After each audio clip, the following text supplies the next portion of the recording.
তারা তো গাছ বন্ধ রাখো। তারা তো চাও পয়সা যারা আসুন ফাইবা ওই গাছ আমার হিসাব করে দিবা যে ফেটো যারা বাচ্চা লাইন আছে ইলেন নাম একটা করে গাছ থাকবে। আমি কেন খালি গাছ দিতে পাইছি না, আগে বুঝোই না আমি কিতার লেগে আইছি। 2 লাখ চারা লাগাইতাম সোনারঘাট মাধবপুর, 5,000 চারা আইছে, 5,000 চারা আইছে।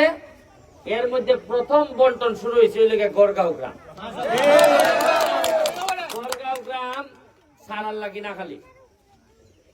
যদি আমার একটা ইচ্ছা সারা সোনারঘাট মাধবপুর যখন পুরা বদলে যাবি গিয়া, এমনও দিন আইতে পারে যে জননেত্রী শেখ হাসিনা আইবা যে কিতা বানাইছো তোমার এলাকা দেখতে পাইতাম।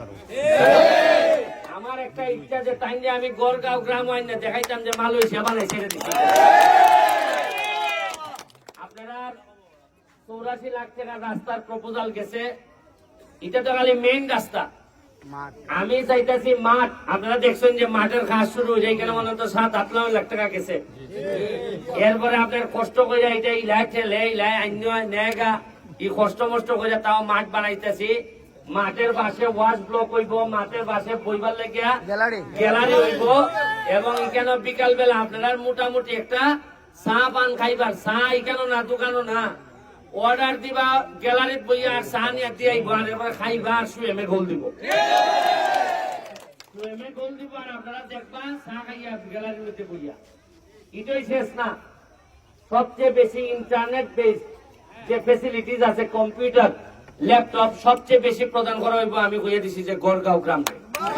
গড়গাঁও গ্রামের লোক থাকবো গড়গাঁও আর রুজি করবো আমেরিকান ডলার।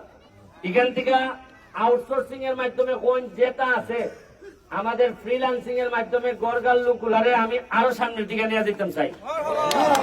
আর কেড়ে তার পাইছি যে গড়গাঁওরে বিদেশি বানাইতাম, কারণ গড়গাঁও আই আমি দেখছি যে এরা সেরার মধ্যে একটা বিদেশি বিদেশি রং আছে। তখন আমি দেখছি যে এটা আঁকবইব, এটা শরীরের কালারই হয় যে এটা আরো সামনের দিকে নেওয়া যাব। এরপরে আরো ইচ্ছা আছে আমার, ওই যে সামনে যে নদী আছে জানি কোয়াই নদী, কোয়াই নদীর আপনার বাড়ির সামনে যে জায়গাটা এখানে প্রায় 1 কিলোমিটার জায়গা আলাদা করে আমি এই ভালো করে খুদাইয়া এটার একটা নদী থাকবো, কিন্তু এই জায়গাটারে এমন ভাবে আমি বানাইমু পর্যটন, এখানের মধ্যে আমি একটা কিনতে দিলাইমু। আপনারা স্পিড বোট, গ্রামের মানুষ স্পিড বোট চালাইবে, এটার মধ্যে স্পিড বোট চালাইতেছি সোনারঘাট বাজারও। এখানের মধ্যে পর্যটনের লেগে নদীর পাড়েরই কেন সুন্দর সুন্দর ছোট ছোট তাঁবুর মতো গড় থাকবো, সারা এলাকার মানুষ আইয়া এখানের মধ্যে আড্ডা দিব। এটার লেগে আমি রুয়েলের সাথে আলাপ করিয়া একটা প্রজেক্ট নিয়ে, এটা কক্সবাজারের মতো না, তো পানি যাইতো আর পানির পাশে বিকাল বেলা এই গ্রামের মানুষরা বাইরের মানুষরা আইবো, আইয়া করবো আরে এখানে যে একটা ঈদের মতো মেলা জমছে রে, শীতের সময় থাকবো তাবু।